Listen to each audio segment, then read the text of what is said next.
ஒரு 3 பேர் அல்லாஹ் மறுமையில் அவர்களோடு பேச மாட்டான், அவர்களை அல்லாஹ் இறக்கப்பட மாட்டான். 3 பேர். அதில் 1வது அல் ஆக்குலி வாலிதை, பெற்றோரை நோவினைப்படுத்துபவன், பெற்றோரின் பத்துவாவிற்கு ஆளானவன். இதுதான் நம்பர் 1. நம்பர் 2 அல் மர்அத்துல் முத்தரஜ்ஜிலா, ஆணை போல தன்னை பாவித்து அனைத்து அதிகாரத்தையும் எடுத்துக்கொள்ளுகிற பெண். இப்படிப்பட்ட பெண்கள் சமீப காலத்தில் அதிகம். ஒரு குடும்பத்தில் முடிவெடுக்கிற இடத்தில் ஆண் இல்லை, எல்லாரையும் கட்டுப்படுத்துகிற இடத்தில் ஆண் இல்லை.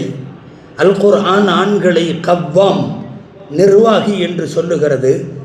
ஒரு குடும்பத்தில் எல்லா நிர்வாக பொறுப்பையும் தன் கையில் வைத்து கொண்டு குடும்பத்தின் அதிகாரம் அனைத்தையும் தன் கையில் வைத்திருக்கக்கூடிய பெண், இதை அல் மர்அத்துல் முத்தரஜ்ஜிலா என்பார்கள்.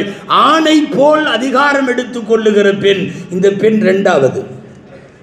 அல் ஆக்குலி வாலிதை வல் மர்அத்துல் முத்தரஜ்ஜிலா 3வது வத்தையூஸ். அரபியில் ஒரு வார்த்தை தையூஸ். என்ன அர்த்தம் தெரியுமா? தன் கட்டுப்பாட்டில் இருப்பவர்களின் கெட்ட செயல்களை கண்டும் காணாமல் போபவன். தையூஸ் என்று அர்த்தம்.